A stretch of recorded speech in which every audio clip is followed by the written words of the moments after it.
जीवन में कहानी का असर कैसे होता है। कई साल पहले की बात है।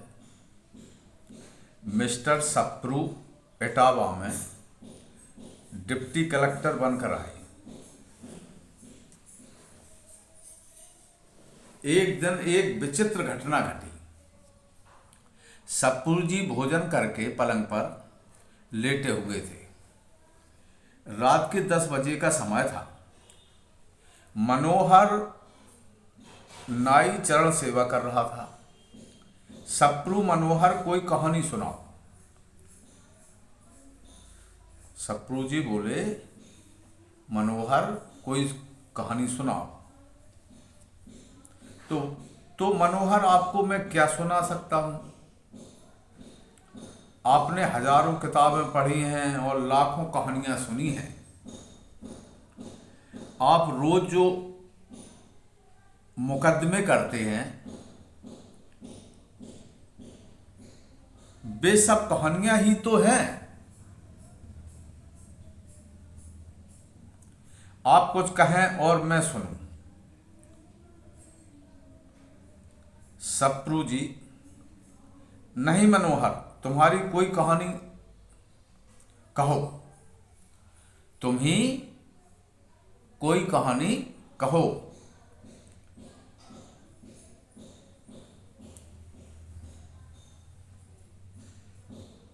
आप नहीं मानते तो सुनिए। बीच बीच में हूं जरूर कहते जाएं,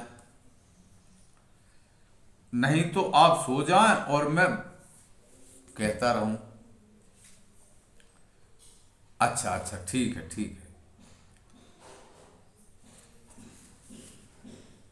अरब में एक बादशाह था। एक रात को दासी ने छत पर बादशाह का पलंग बिछाया। गर्मी के दिन थे। छत पर केवड़े का छिड़काव किया गया था। सर बोले, हूं। फिर सोने का पलंग था। रेशम की निवार से भरा गया था। कालीन बिछा था, उस पर गद्दा बिछा था। फिर एक कालीन बिछा था, उस पर सफेदी बिछी थी। आमने सामने अगल बगल 4 तकिए रखे थे और फूलों से सेज सजाकर दासी उस पलंग की शोभा एकटक देख रही थी। दासी के मन में विचार आया कि 5 मिनट इस पलंग पर लेट लेना चाहिए। मैं भी तो देखूं कि कैसा लगता है। मन होता है शैतान। दासी बादशाह के पलंग पर लेट गई। अच्छा, फिर क्या हुआ? दासी थी बेचारी दिन भर की थकी और मादी। ऊपर से लाठी डंडों हवा और नीचे से उठी फूलों की महक। 3 मिनट भी नहीं बीते, दासी टप से सो गई। अरे फिर क्या हुआ? सामत आई होगी। 1 घंटे के बाद भोजन करके बादशाह सलामत आराम करने आए। पूरनमासी की चांदनी थी। बादशाह ने तुरंत जान लिया कि पलंग पर दासी सो रही है। गजब हो गया। बादशाह ने दासी को जगाया। जमीन पर खड़ी होकर मारे डर के दासी थर थर कांपने लगी। हाथ जोड़कर चरण पकड़ लिए और फूट फूट कर रोने लगी। बादशाह ने कहा कि इस कसूर की बिल्कुल माफी नहीं हो सकती, हल्की सजा दी जाएगी। सर, अच्छा फिर क्या हुआ? फिर बादशाह ने बेगम साहिबा को बुलाया और सब माजरा कह सुनाया। इसके बाद बादशाह ने बेगम से कहा कि आप ही इस दासी की सजा तजवीज करें, क्योंकि इसने आपका ही अपराध विशेष किया है। सर ठीक, फिर क्या हुआ? मनोहर, बेगम साहिबा ने कहा कि इसने 60 मिनट पलंग पर व्यतीत किए, इसलिए 60 बेंत की सजा दी जाती है। सर बहुत सख्त सजा दे दी।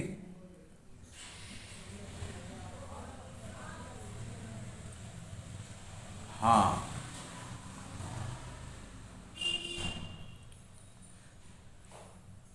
बादशाह बहुत सख्त सजा दे दी। रुतबा पा जाने पर आदमी कसाई हो जाता है।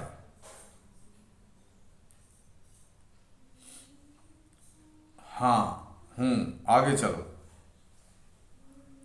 सजा सुनकर बादशाह के भी होश उड़ गए। बादशाह ने सोचा कि अगर किसी आदमी ने बेंत लगाए तो यह मां साफ मर जाएगी।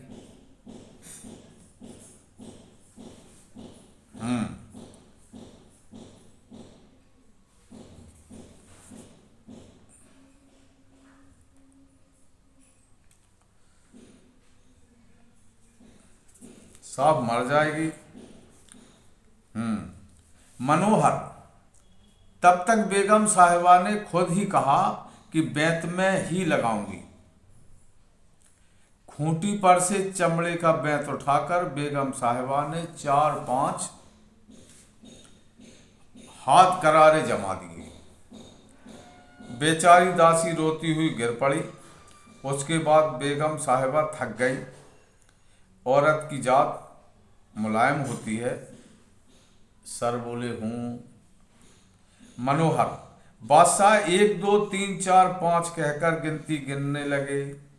30 बेंत तक दासी जार जार रोती रही, परंतु इसके बाद दासी की मति पलट गई। 30 से 60 तक दासी खूब हंसती रही। सर सो क्यों? मनोहर, धीरज रखिए, सब बातें आप खुलती जाएंगी। सर अच्छा, हाँ ठीक है, कहो। मनोहर, सजा समाप्त होने पर बादशाह ने दासी से पूछा कि तुम पहले रोई क्यों और पीछे हंसी क्यों? दासी ने कहा कि चोट के कारण रोई थी, परंतु जब यह समझ में आया कि मैंने 1 घंटा पलंग पर बिताया, तब तो 60 बेंत लगे और बादशाह सलामत रात भर सोते हैं, सो इनकी न मालूम क्या दशा होगी। पलंग की सजा से बेगम साहिबा भी न बचेंगी। आप दोनों पर अनगिनती बेंत पड़ेंगे।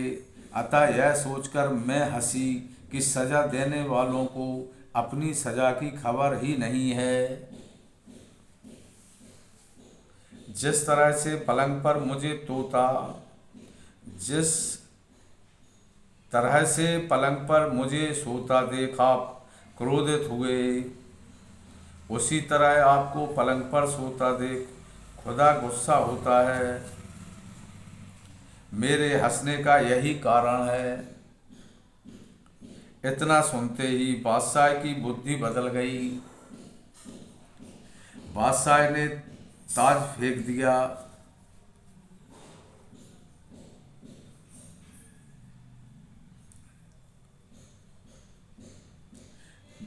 जामा फेंक दिया और जूते फेंककर फकीरी कफनी पहन ली। रामचंद्र जी दिन को वन की ओर चले थे। बादशाह ठीक आधी रात को वनगामी हो गया।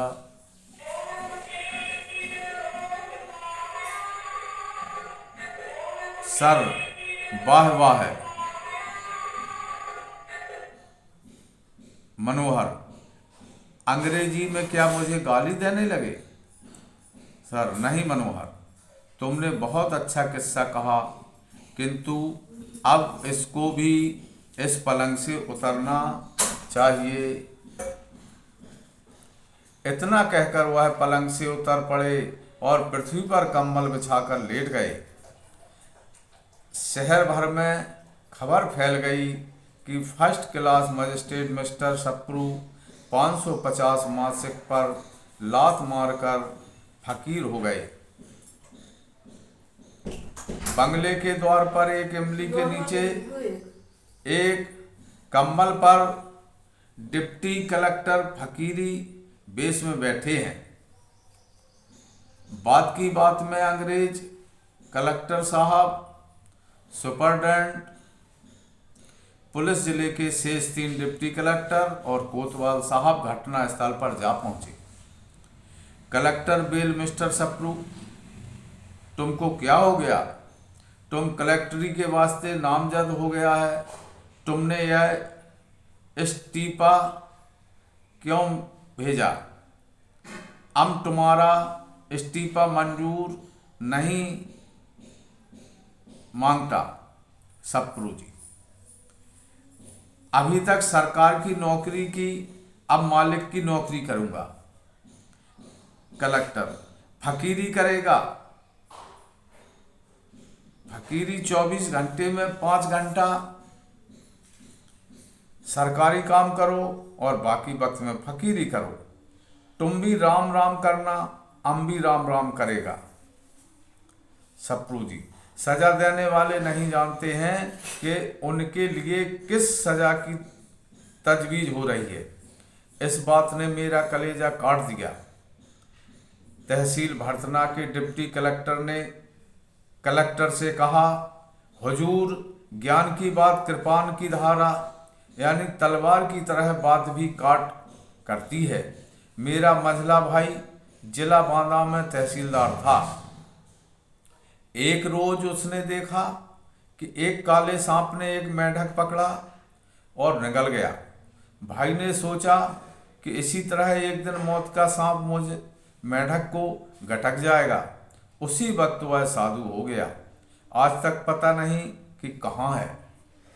कलेक्टर, मिस्टर सप्रू, अगर मेरी बात पर तुम नजर नहीं डालता तो न सही। अब देखो, तुम्हारी खूबसूरत और तालीम याफ्ता बीवी फूट फूट फाटक पर हाथ रखे रो रही है। तुम्हारा छोटा सा बच्चा भी रो रहा है। तुम्हारे बिना तुम्हारे मैम साहब का क्या हाल होगा? तुम्हारा बच्चा कैसे तालीम पाएगा? बच्चे को पढ़ा लिखा दो, तब फकीरी होना, तब हम भी फकीर होगा।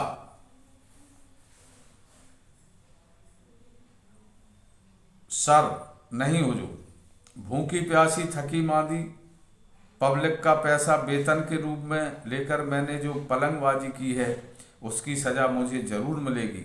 अब मैं किसी दूसरे का इंसाफ नहीं करूंगा, खुद अपना इंसाफ करूंगा। जो अपना इंसाफ नहीं करता वह दूसरों का क्या इंसाफ करेगा?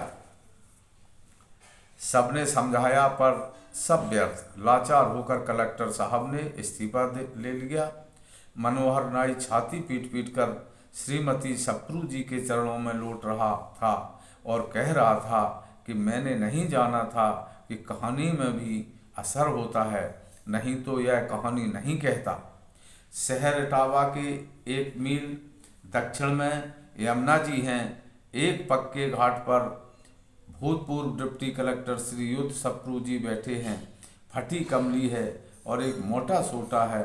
यमुना में खड़े होकर आप घाट पर सोटा खटखटाया करते थे और कभी कभी कहते थे, लगा रहे खटका खटके का खटका, ओ खटपट करता रहे मत मिटना खटका।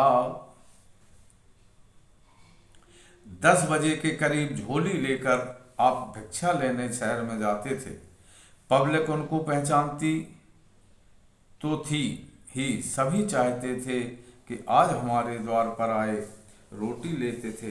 रोटियों को तो लेकर उस झोली को यमुना जी में डुबाते थे। तदंतर उस झोली को एक इमली की डाली में लटका देते थे।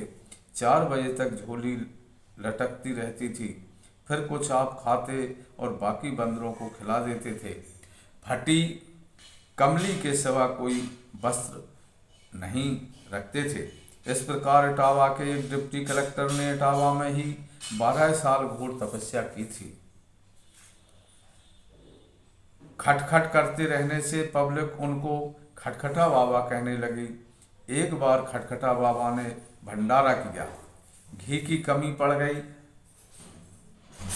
कढ़ाई चढ़ी हुई थी, शहर दूर था।